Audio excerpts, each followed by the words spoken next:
we have an Olympian that's going to take the stage and talk to us about developing great teams. So Pam Dukes is an Olympian, Stanford graduate. She competed in the '92 Olympics in Barcelona. And after being an Olympian, transitioned into IT, so has been in IT the last 20 years. For the last 7 years, she's been a Scrum Master over at Toyota Connected, and mother to a wonderful son, a 9-year-old named Alex. She's going to grace the stage and tell us about developing great teams using a method she's learned about called Harada Training. I'd never heard of it until she proposed this talk. But let's welcome Pam Dukes to the stage.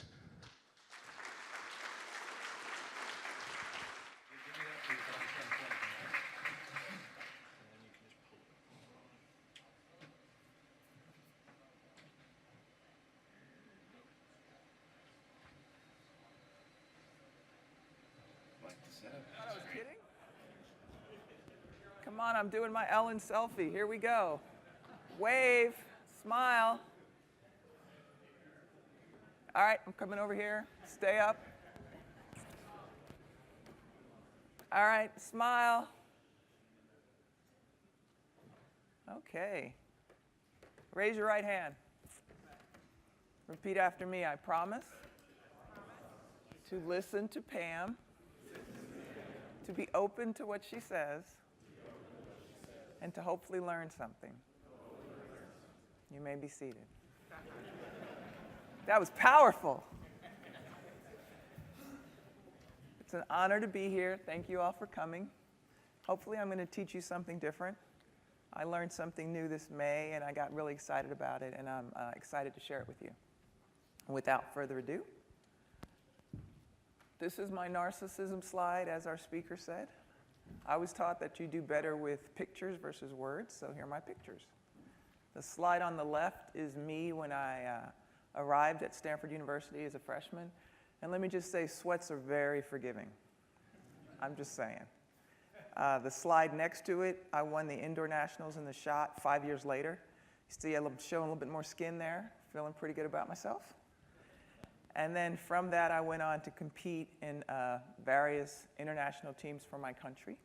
It's exciting. I've been to Cuba, Italy, Germany, Japan, Barcelona, where I competed in the Olympics, Spain, etc. You'll see in the bottom left, there's a picture, and you can kind of see Dallas, Texas. In Japan, they have a center that's exactly the same as the Cooper Aerobics Fitness Center. And that's where we actually trained. So when we went to the World Championships, we were there. And I thought that was ironic that I'm in Japan and I see Dallas, Texas. So it's a pretty cool center. As he mentioned and I mentioned, I made the Olympic team. And when you make the Olympic team, you get to go to the White House. So that's my picture of Barb and George, as I call them. We're on a first-name basis. It's pretty exciting stuff. Okay, enough with the narcissism. So I'm going to talk to you about building great teams and why they're important. First thing I want to talk about what teams have done for me. Probably the biggest thing they've done is they've allowed me to travel the world, compete in sports. They also helped me achieve a great education. I've learned how to work with others. One of the big things I've learned is how you put your ego aside for the team. That's big. I learned how to set goals. As I mentioned, I've traveled. A lot of things have happened because of my teams. So why do we use teams? We can create synergy. The combined effect of the team is greater than the individual efforts. Mutual support and learning, and of course, a sense of belonging and commitment. I understand I'm amongst technical folks, but I think that everyone on some level has a feeling they want to belong to something. Why do we not work alone? Well, for one, it's hard to get feedback when you're working alone. Possibly reducing learning. And one of my favorite things on this slide is the bus factor. I actually used to say this, and when I found this doing my research, I was kind of surprised. Say Bob was working on some work by himself, and he's the only one who knows how to do what he's doing. Bob gets hit by a bus, what happens? We're in trouble, right? So by being on a team and hopefully sharing what Bob knows, we can at least have that information across multiple people and hopefully not suffer any consequences if Bob gets hit by a bus, which I know is very morose. I used to say maybe Bob won the lottery and decided to stop working at our organization, or maybe he just decided to go do something else. One of the more important reasons why we're on a team. In addition, you could have lower morale if you're working by yourself all the time. You actually have your morale boosted when you're around people, in particular if you're around people that you actually like. Agreed? Okay, good, you're still here. I recognize that I am the last stop before lunch. I'm very much aware of that. I'm watching the clock. Don't you worry, we will get there on time. So how do we build a team? You guys ever give that any thought? More often than not, we just put individuals together, hope they work out and blend. Difference between a group and a team is actually got a purpose or a goal, correct? You guys still with me? Technical people are so serious. All right, let's talk about teamwork. I got a picture of Michael Jordan up there. As I believe I've heard, he was considered a great teammate. One of the things that I like about Michael Jordan is that he was a clutch performer. So he was the guy when the clock wound down, there's only a few seconds left, they bring the ball up, they're down by 2 or 1 maybe. He wanted the ball. He wanted to take the last shot. It's hard to find that kind of a thought. It's hard to find that much courage. The story that I also read about him, I believe in his high school team, he tried out for varsity. I'm not sure if he was a freshman or sophomore, but he tried out. And because I think he was 5'10", and they wanted you to be 6 feet or over back then for varsity, they didn't let him play. But he had a friend who was taller than him and not nearly as talented, and he made varsity. So as I understand it, Michael Jordan had that chip on his shoulder his entire career. He always felt like someone was taking something away or would not allow him to achieve. And that's why he worked so hard. Supposedly, he was the first one in the gym and the last one to leave. One of the other things I like best about him is that they said he made his teammates better. I know for me, when I was competing in sports, you always used to wonder what your competition's doing. And my coaches used to use that. If it was raining, I didn't want to practice, he would say, he'd mention someone's name. I bet Connie's practicing today. Guess what? I practiced that day. I want to talk to you about Scrum in sports. As he mentioned, I'm a Scrum Master.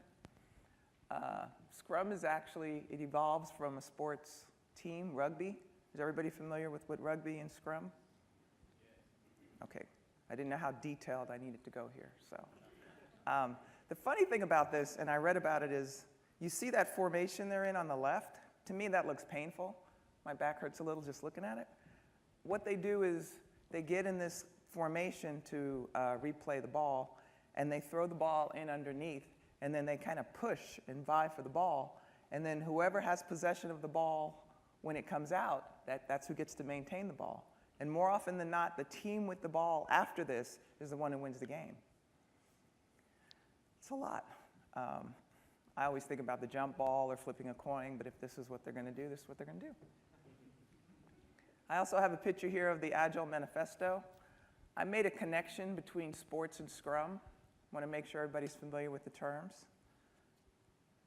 Also talking about Scrum, we know there's 4 events.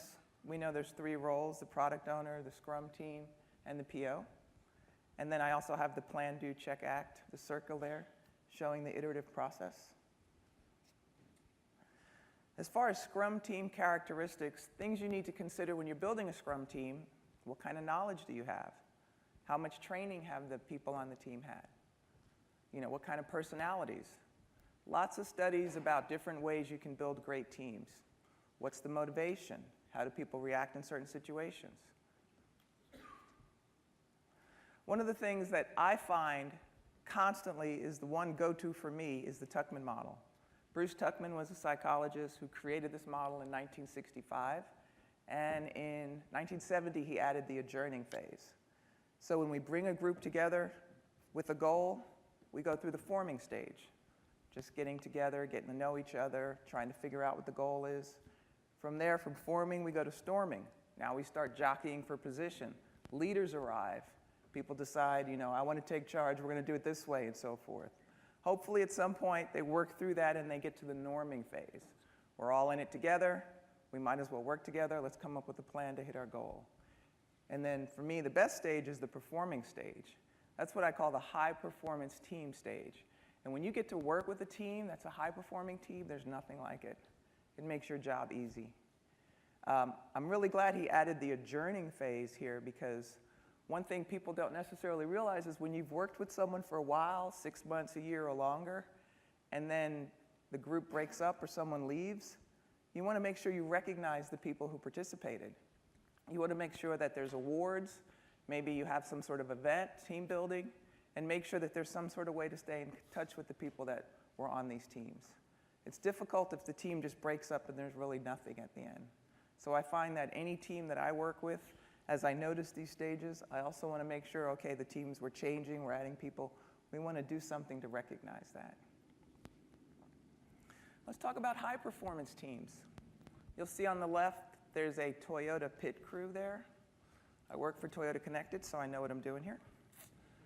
One of the things I found that was kind of interesting with the pit crew is most pit stops take 11 to 12 seconds. That is nothing. They can change 2 tires and add fuel 5 to 7 seconds. So now I compare that when I go get tires at Discount Tire. You feel me. And they tell me, lady, it's going to take an hour and a half. So needless to say, there's a big difference between the high performers and just everybody else. You'll notice the picture on the right. I'm not sure what mountain it is, but I consider that also a high-performing team. Let's pretend it's Mount Everest. Mount Everest is 29,000 miles. Oh, wait, altitude, 29,000 feet. Sorry, not miles. That would be crazy. And in my research, I found out that there are approximately 1,200 permits applied for, and about 600 people have made it to the summit. The most interesting fact to me was that approximately 288 people have died trying to reach the summit. And they say approximately 200 of those people are still there. That's enough for me. I'm out. Those are not good odds for me. All right. High-performance teams. As he mentioned, I'm a graduate of Stanford University, and I'm also an elite athlete.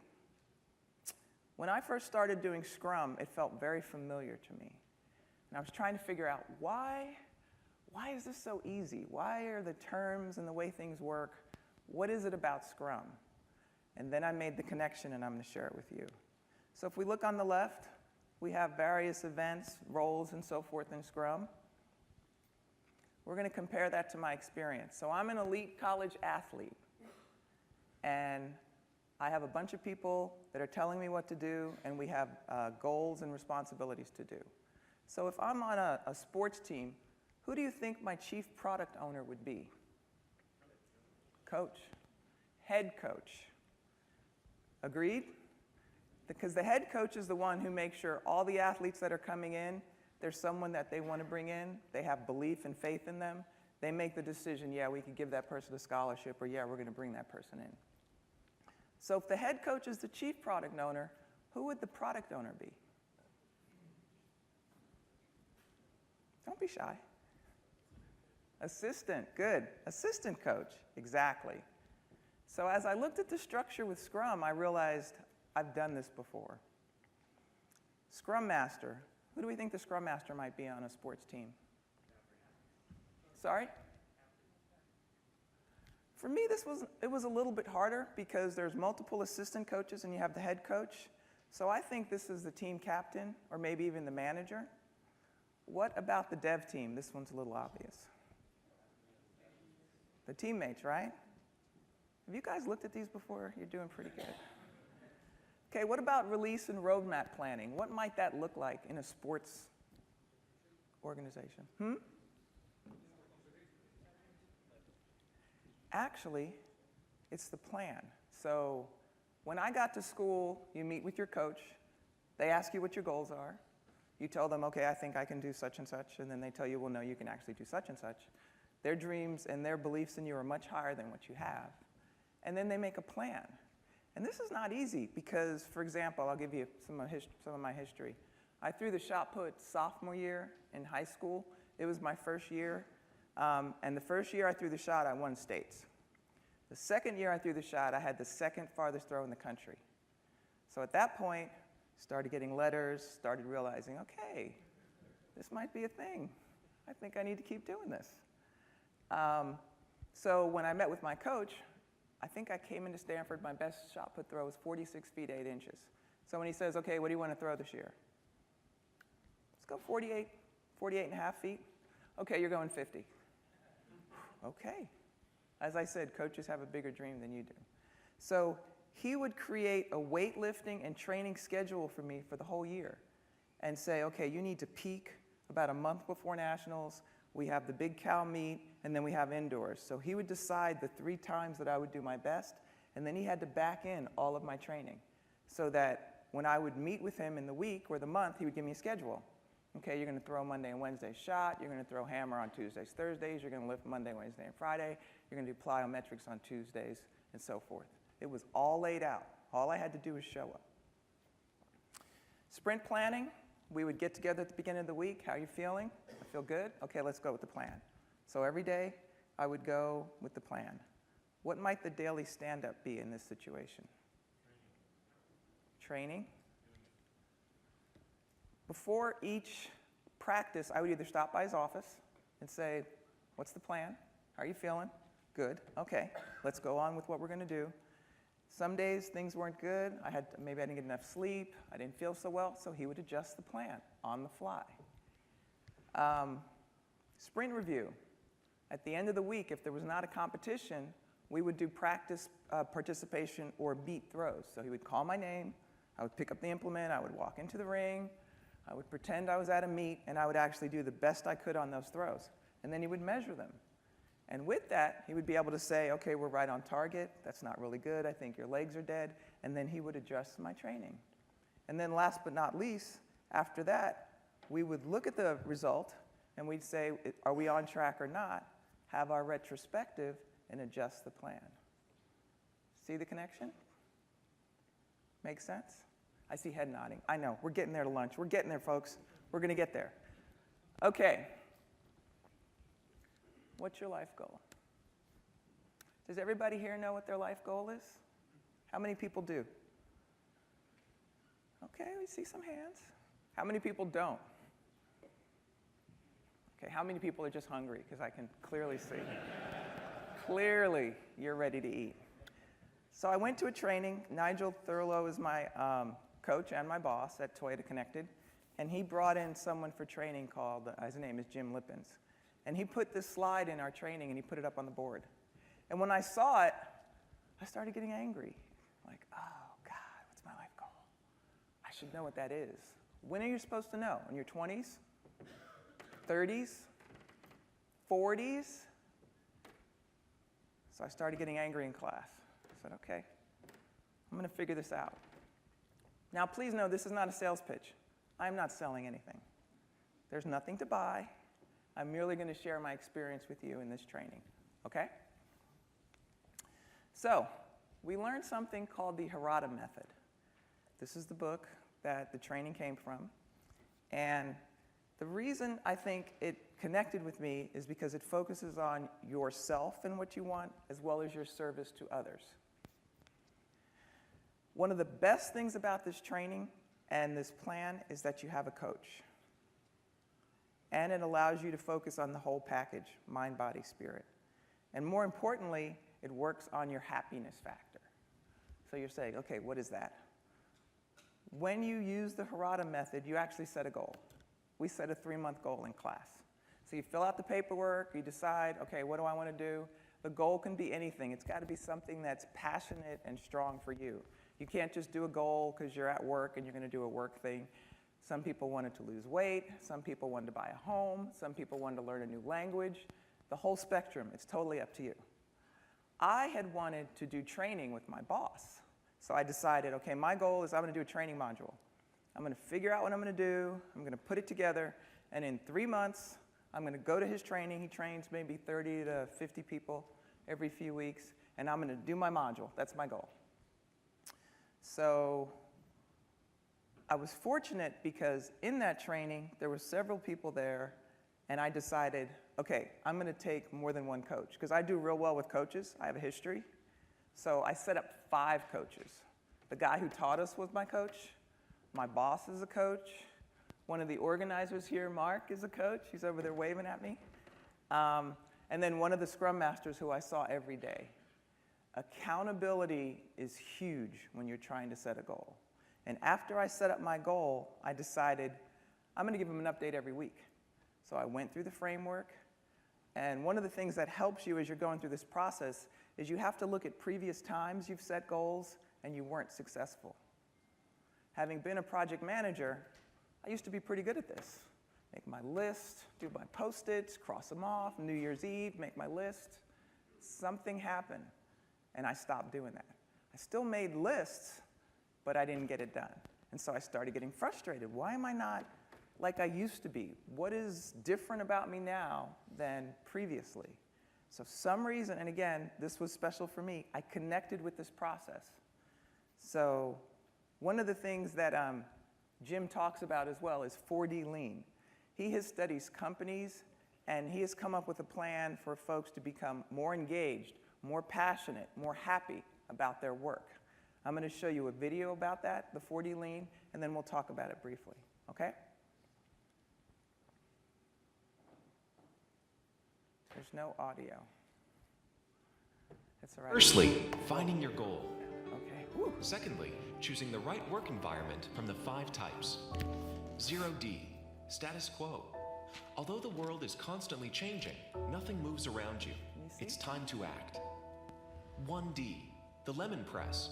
Top-down control and pressure for results leave you like a squeezed lemon. You'll end up burnt out. 2D, brains rule. Engagement grows in a culture of trust, improvement, and respect. Long-term thinking and win-wins are key. 3D, the heart's choice. Now you can focus on your passion and follow new trends.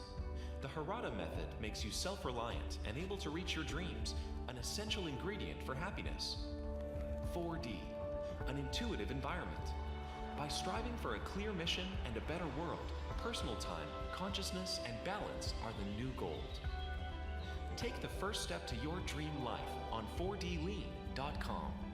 Share to help others find happiness and to contribute to a better world. Okay, so let's talk about what you just saw. Again, he splits up the diagram into 5 sections. So 0D, I think that was maybe my entry-level job, where you went there every day, maybe you're working fast food. It's not a happy, passionate thing. You're just doing it to doing it and looking forward to move on. Going to 1D. 1D, he categorizes as organizations who are only focused on the bottom line. So what they're worried about, they're trying to get people to get things done in unrealistic timelines. Maybe they've set up goals you just can't achieve. And at the end of the day, more often than not, you come home feeling like a squeezed lemon. It's one of those places where you know, I can't stay here forever. I've got to figure out my next step. What am I going to do? So then we move to 2D. And this is the continuous improvement, respect for people. A much more open atmosphere, collaborative.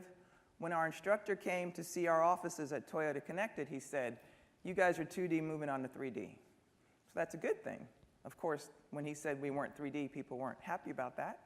But again, this is his perception of it. So what is 3D? 3D is a little bit more passionate, more going with your heart and your passion, being more self-reliant, more innovation. And then finally, 4D is the top level. So this is when you're trying to make the world a better place, potentially, and having a higher level of consciousness. So now I'm not an expert in 4D, but I'm just telling you the information I have on that. I mentioned Toyota was the example for 2D. For 3D, he said companies perhaps like Zappos and Google would be the 3D companies. And then for 4D, he talked about a company called 4Ocean. Has anyone ever heard of 4Ocean? Okay, wow, one hand. Why don't you come here and tell them about it? No, I'm just kidding. So 4Ocean, there's a couple of fishermen who started a company, and they were aware of all the plastic and the junk in the ocean, and they finally decided to do something about it. So what they do, one of the ways they raise money is they sell these bracelets.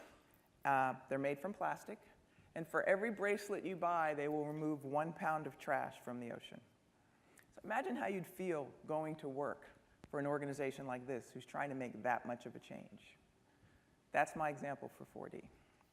We're down to 4 minutes. We're doing good. All right, so my Harada journey. As I mentioned, I decided I was going to do a module for work. I set myself up with tons of coaches to keep me accountable, and this is my actual paperwork. So the very top in yellow, share module with larger audience, 50+ people. My goal for that, we started in May. My goal for that was in August 14th, I was going to do that.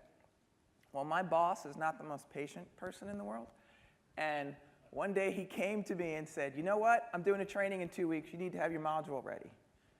And I was like, but I'm not ready. I have a 3-month goal. And he's like, you'll be fine, just do it. So I remember at that point, my head exploded because I thought, how am I going to do this quickly? This was before Memorial Day. So that weekend, we had the extra day, and I was thinking and I was studying, and all of a sudden it hit me, my connection with Scrum and what I was going to show people with my athletics and my coaching situation versus what I've learned in Scrum. And so my target date to reach that goal was 8/14. I hit it on 6/13, 6 weeks later. So that was a big deal, and I was very excited because I thought, wow, I think I know what I'm doing now. I think I feel this. I think I know how I can achieve a higher level of goal. On the right, there's a 36 by 36 sheet, and this is where you set up 6 areas that you want to focus on while you're achieving your goal. And this can be anything. Maybe you want to work on your fitness. Maybe you want to make sure your spirit is lifted. You want to spend more time with family. Whatever it is, this is how you set this up in the Harada training.